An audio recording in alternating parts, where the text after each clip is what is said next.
Kinetic theory of gases. क्यों नहीं kinetic theory of solid और लिक्विड की बात कर रहे हैं हम लोग, सिर्फ काइनेटिक थ्योरी ऑफ गैसेस ही क्यों पढ़ रहे हैं? तो जब मैं सॉलिड की बात करूं तो you have to understand this concept. First of all, what is the formula of kinetic energy? You can say it is kinetic energy is equal to half m v का square. So kinetic energy is equal to half m v का square. तो यहाँ पे जो we है उसको हम लोग बोलते हैं स्पीड। तो यहाँ पे क्या है? स्पीड। अब जब मैं सॉलिड की बात करूं तो आपको पता है, आपने सॉलिड स्टेट पढ़ लिया है, आपने 12th में स्टेट ऑफ मैटर्स पढ़ लिया है कि in solid state the force of attraction between molecule is very strong. वो ज़्यादा एक दूसरे से पास में चिपक के रहते हैं वो। In liquid state same as a solid. But जब गैस की बात करूँ तो molecule can easily move here and here, इधर चला उधर चला, कैन इजीली डू दैट। वो कर सकते हैं, वो यहाँ से वहाँ जा सकते हैं। एंड जब वो यहाँ से वहाँ जा रहे तो कहीं ना कहीं उनके पास एनर्जी है, और एनर्जी कौन से फॉर्म में? काइनेटिक एनर्जी और पोटेंशियल एनर्जी के फॉर्म में हो सकती है। एनर्जी के साथ साथ तो फिर उनके पास स्पीड भी है, क्योंकि वो क्या कर रहे हैं? इधर से उधर मूव कर रहे हैं। So we study only the kinetic theory of gases, not solid and liquid. Now to understand this KTG, kinetic theory of gases, we have to understand what is concept behind the ideal gas. तो ideal gas एक होता क्या है? तो ideal gas का मतलब आसान है कि एक ऐसी गैस जिनके मॉलिक्यूल के बीच में इंटरेक्शन, या यू कैन से the intermolecular force of attraction is zero, this is called ideal gas. तो ऐसी गैस जिसके बीच में इंटरमोलिकुलर फोर्स ऑफ अट्रैक्शन कितना है? जीरो। ये आपको समझना है। तो रियल गैस को जब आप लो प्रेशर, रियल गैस को जब आप लो प्रेशर और हाई टेम्परेचर पर रखते हो तो वो आइडियल गैस की तरफ मूव करना स्टार्ट कर लेती है। समझते हैं किस तरीके से intermolecular force of attraction zero हम कर सकते हैं। यहाँ पे देखो, ये गैस का एग्जांपल लिया मैंने, और यहाँ पे एक पिस्टन है। पिस्टन के द्वारा इस गैस के मॉलिक्यूल को मैंने प्रेस कर दिया। प्रेस करने के बाद क्या हो रहा है? देखो, यहाँ पे भी 8 मॉलिक्यूल है और यहाँ पे भी 8 मॉलिक्यूल है। प्रेस करने के बाद क्या हो रहा है कि जितने भी मॉलिक्यूल है एक दूसरे के क्या हो रहे? पास आ जा रहे। क्लियर? पास आने के वजह से जो इंटरमॉलिक्यूलर डिस्टेंस है इनके बीच का, वो क्या हो गया? डिक्रीज हो गया। और डिक्रीज होने के वजह से intermolecular force of attraction increase हो गया। तो यहाँ पे intermolecular force of attraction exist कर रहा है, इसका मतलब क्या ये आइडियल गैस है? नहीं। डेफिनेशन के हिसाब से तो आइडियल गैस एक ऐसी गैस जिसके बीच में intermolecular force of attraction exist ही नहीं करता। अब इस इंटरमॉलिक्यूलर फोर्स ऑफ अट्रैक्शन को आपको डिक्रीज करना है तो आपको क्या करना पड़ेगा? इन मॉलिक्यूल को एक दूसरे से जुदा करना पड़ेगा। You can easily understand this concept. जुदा करने के लिए क्या करना पड़ेगा? इनको एक स्पेस देना पड़ेगा, दूर दूर भेजना पड़ेगा एक दूसरे से। तो यहाँ पे क्या करेंगे? जो पिस्टन के द्वारा जो एक्सटर्नल प्रेशर हम एक्सर्ट कर रहे हैं मॉलिक्यूल पे, उसको हम क्या करेंगे? डिक्रीज कर देंगे इस तरीके से। डिक्रीज करने के बाद जो मॉलिक्यूल क्या हो जाएंगे? एक दूसरे से सेपरेट हो जाएंगे और उनके जो बीच का जो डिस्टेंस है वो बढ़ जाएगा। और जैसे जैसे उनके बीच का डिस्टेंस बढ़ेगा तो इंटरमॉलिक्यूलर फोर्स ऑफ अट्रैक्शन भी डिक्रीज होगा, और एक टाइम पे जाके वो क्या हो जाएगा? जीरो। और उसी गैस को हम लोग बोलेंगे ideal gas. So I hope so कि रियल गैस और आइडियल गैस का डिफरेंस आपको समझ में आ गया होगा। सो देयर इज अ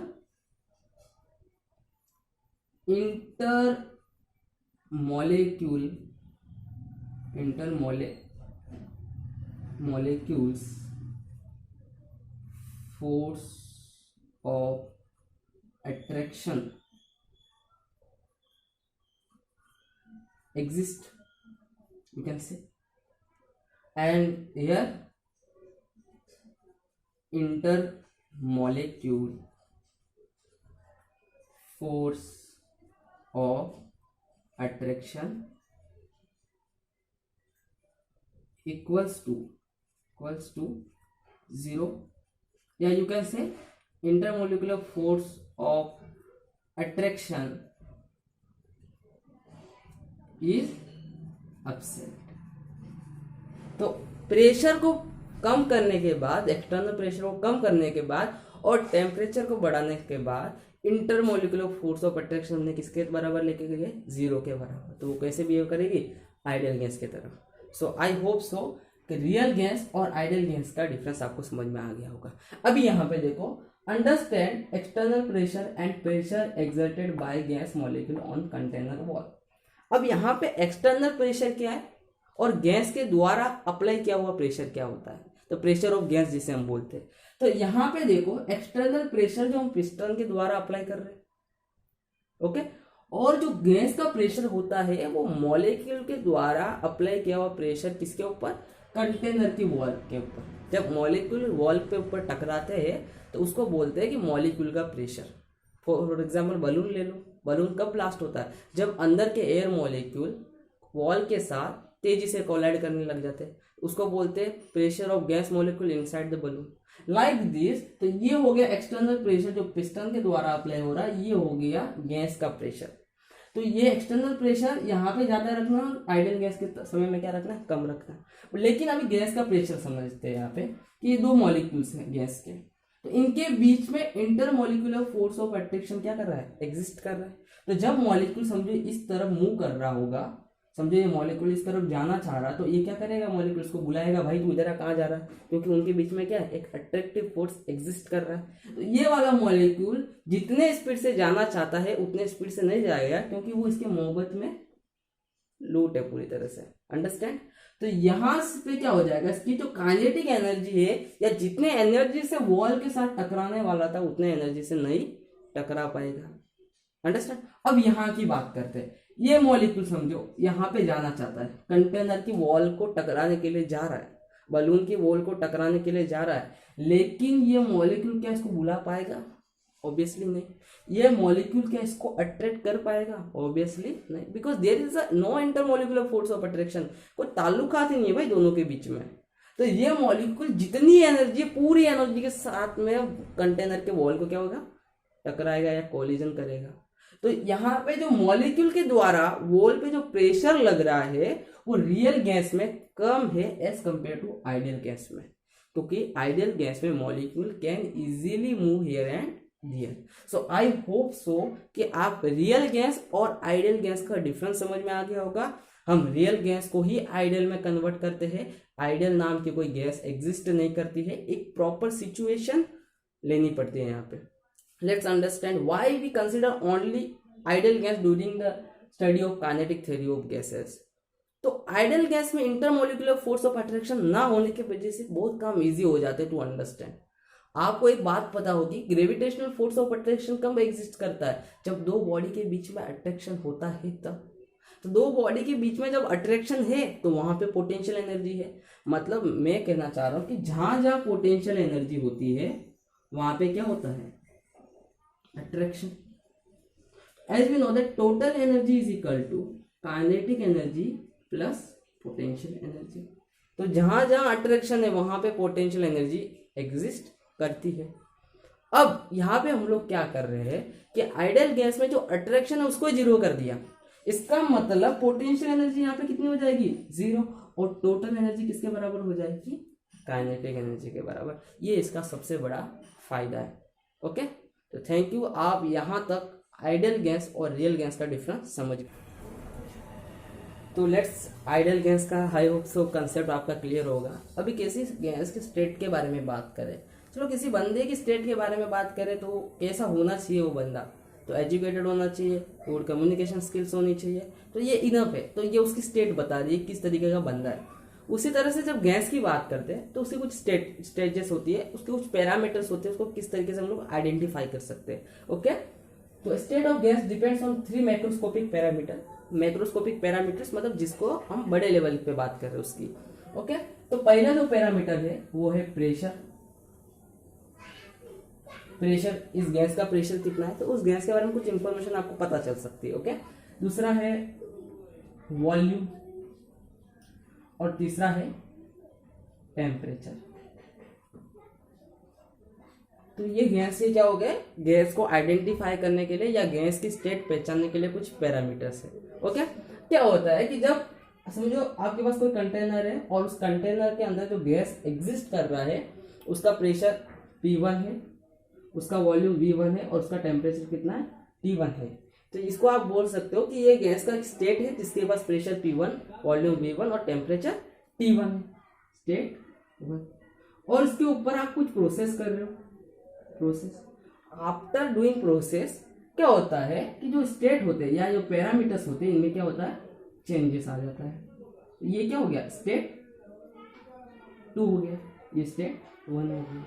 तो स्टेट 1 से स्टेट 2 में जाने के लिए आपको क्या करना पड़ता है, वहां पे कुछ प्रोसेस करनी पड़ती है। याद रखना कभी भी इन तीनों पैरामीटर्स में से कोई भी एक भी पैरामीटर चेंज होता है तो दूसरे पैरामीटर में भी उसका इफेक्ट होता है, और कोई भी एक भी पैरामीटर चेंज हुआ तो गैस पहले स्टेट से दूसरे स्टेट में क्या करती है, मूव करती है। तो ये जो स्टेट होती है, ये पैरामीटर्स होते हैं कि गैस को आइडेंटिफाई करने के लिए ये बहुत इंपॉर्टेंट है गैस के बारे में जानकारी हासिल करने के लिए। लेट्स अंडरस्टैंड कि इन पैरामीटर्स के बीच का रिलेशन हम अंडरस्टैंड करेंगे इन आइडियल गैस। तो इनके बीच का रिलेशन अंडरस्टैंड करने के लिए हमारे पास 3 लॉज है। भी पहला लॉज है उसका नाम है Boyle's law. Boyle's law, Boyle's law क्या होता है तो उसका डेफिनेशन नीचे आ जाएगा, आप वो पढ़ लेना। 11 में हम लोग इसको पढ़ चुके हैं। तो बॉयल्स लॉ क्या होता है, in Boyle's law pressure is inversely proportional to volume. या बॉयल्स लॉ की डेफिनेशन है, for given mass of gas the pressure of gas is inversely proportional to volume at constant temperature. तो pressure is inversely proportional to volume at what, constant temperature. तो I hope so कि आपको Boyle's law understand हो गया होगा। For given mass of gas pressure is inversely proportional to volume at constant temperature. और आप देख रहे भी हो कि ये कंटेनर था हमारे पास, 2 कंटेनर का मैंने एग्जांपल लिया था। यहाँ पे एक कंटेनर में एक्सटर्नल प्रेशर ज्यादा रखा था मैंने, और एक कंटेनर में एक्सटर्नल प्रेशर कम रखा था। तो यहाँ पे प्रेशर बढ़ाया तो वॉल्यूम डिक्रीज हो गया, और यहाँ पे प्रेशर कम किया तो वॉल्यूम इंक्रीज हो गया। और यहाँ पे इजीली हम पता कर सकते हैं दोनों समय टेम्परेचर मैंने TET रखा, कोई चेंजेस नहीं किया टेम्परेचर में। ओके, तो ये आपको यहाँ पे समझ में आ गया बॉयल्स लॉ क्या होता है। सेकेंड है हमारे पास Charles law. According to Charles law क्या बोलता है, for given mass of gas the volume is directly proportional to temperature at constant pressure. तो for given mass of gas according to Charles law volume is directly proportional to temperature at what, at constant pressure. Okay, so यहाँ पे volume is directly proportional to temperature हो रहा है, तो pressure क्या हो रहा है, व्हाट, कांस्टेंट प्रेशर। तो यहाँ पे टेम्परेचर कांस्टेंट रखा बॉयल्स लॉ में, और यहाँ पे क्या रखा हमने, प्रेशर कांस्टेंट रखा है। तो कहना है right, V/T is equals to बराबर टू कांस्टेंट, कुछ कांस्टेंट के बराबर होगा। लेट्स से कि जो सिस्टम था पहले वॉल्यूम V1 था, दूसरा वॉल्यूम टेम्परेचर T1 था, और मैंने प्रेशर को क्या किया, कांस्टेंट रखा। तो यहाँ पे P1 प्रेशर और यहाँ पे भी प्रेशर P1। तो यहाँ पे देखो क्या क्या बदलाव आ गया, volume V1, temperature T1, pressure P1। यहाँ पे pressure P1, volume V2, temperature T2। तो प्रेशर को सेम रखा है, बाकी बदल दिया। ओके, तो अब मुझे यहाँ पे चार्ल्स लॉ अप्लाई करना है, तो कैसे करेंगे हम लोग, देखो V1/T1 is equals to V2/T2। ये फर्स्ट स्टेट के लिए हो गया और ये सेकंड स्टेट के लिए होगा, प्रेशर सेम रखा मैंने। उसी तरह से जब बॉयल्स लॉ की बात करूं तो क्या हो जाएगा, P के साथ में V को इंटू कर देते हैं, तो P into V is equal to constant. अभी यहाँ पे क्या करना है, टेम्परेचर कांस्टेंट रखना है, तो प्रेशर को चेंज करते हैं फिर से, और टेम्परेचर को क्या करते हैं, कांस्टेंट। तो ये जो प्रोसेस है ये किसको फॉलो करेगी, बॉयल्स लॉ को। तो कैसे हम आइडेंटिफाई करेंगे, P1 V1 is equal to P2 V2 at what, temperature T1। तो ये आपको समझना किस तरीके से क्वेश्चन के समय बॉयल्स लॉ और चार्ल्स लॉ का यूज करना हमें। थर्ड लॉ है उसका नाम है गे-लुसेक्स लॉ।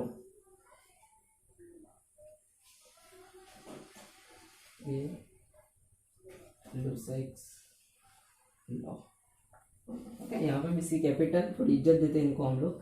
गे-लुसेक्स लॉ, अब गे-लुसेक्स लॉ क्या बोलता है, for given mass of gas pressure is directly proportional to temperature at constant volume. Pressure is directly proportional to temperature at constant volume. At constant volume pressure is directly proportional to temperature. तो यहाँ पे ये गे-लुसेक्स law हो गया, तो उसको किस तरीके से लिख सकते हैं, P/T is equal to constant. चलो अभी इक्वेशन में आपको वॉल्यूम को सेम रख दो, तो यहाँ पे भी वॉल्यूम V1 और यहाँ पे भी वॉल्यूम क्या हो गया V1। तो इस इक्वेशन को यूज करना है, ये जो प्रोसेस दिख रही है तो यहाँ पे समझो P1 गिवन है और T1 गिवन है, और यहाँ का टेम्परेचर भी आपको पता है T2 है, और आपको फाइंड करना बोल रहा है कि फाइंड P2। तो कैसे यूज करेंगे इसको, P1 T1 is equal to P2 T2, क्योंकि यहाँ पे वॉल्यूम क्या है कांस्टेंट है, इसके लिए हमने कौन सा लॉ अप्लाई किया है यहाँ पे, गैलुसेक लॉ। तो प्रेशर, जब हम बात करें टेम्परेचर कांस्टेंट तो बॉयल्स लॉ, प्रेशर कांस्टेंट तो Charles law, and volume constant तो गैलुसेक लॉ। अंडरस्टैंड। तो आई होप सो आपको गैसेस या आइडियल गैस के रिलेटेड 3 लॉज के बारे में अंडरस्टैंडिंग हो गई है। सो यहाँ पे हमने 3 लॉज कंप्लीट कर दिए। Okay, Boyle's law, Charles law, Gay-Lussac law. Now with the help of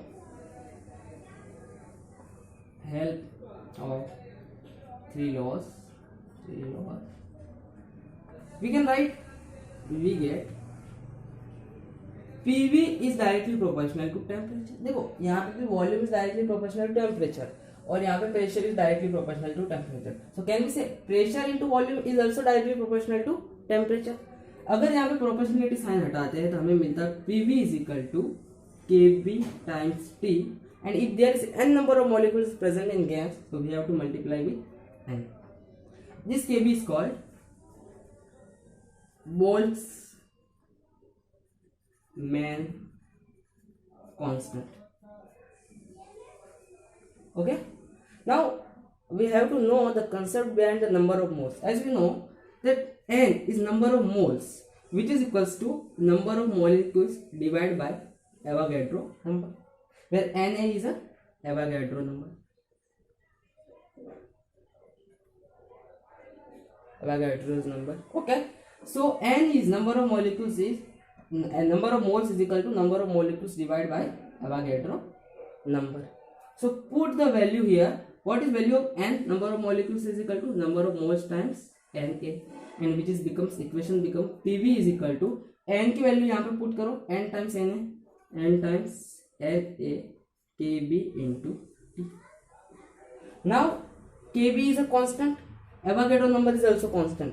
So here we get PV is equal to nRT, and here R is equal to Na times KB, and this R is called, as you know that this is called gas constant.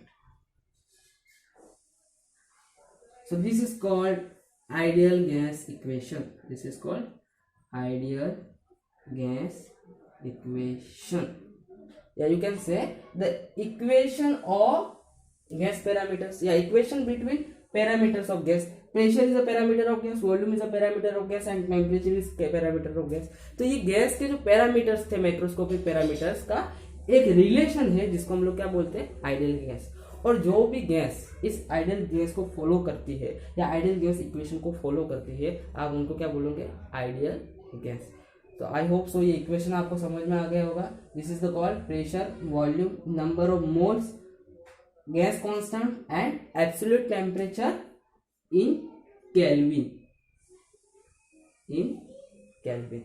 Okay.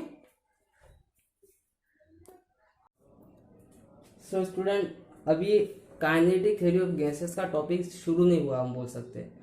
अगर उसको अभी हमें detailing में पढ़ना है तो we have to understand the assumption of kinetic theory of gases. कुछ आपको अजम्पशन करना है। पहला अजम्पशन तो आपको पता है, there is no intermolecular force of attraction between the molecule. कोई इंटरमोलिकुलर फोर्स ऑफ अट्रैक्शन नहीं होना चाहिए, और वो आपको पता है कि कैसे उस इंटरमोलिकुलर फोर्स ऑफ अट्रैक्शन को कम किया जा सकता है। ठीक है, प्रेशर को कम करके और टेम्परेचर को बढ़ा के। Let's understand the assumption of kinetic theory of gases. पहला तो आपको पता है, वो मैंने यहाँ पे लिखा नहीं है। Second one is gas must be exist at low pressure and high temperature. समझ में आ गया आपको, पता है, क्योंकि इसके वजह से क्या होगा, इंटरमोलिकुलर फोर्स ऑफ अट्रैक्शन खत्म हो जाएगा पूरी तरह से। दूसरा, gas molecule must be identical, rigid and tiny in shape. Gas molecule क्या होने चाहिए, सारे के सारे गैस मॉलिक्यूल क्या होने चाहिए, आइडेंटिकल।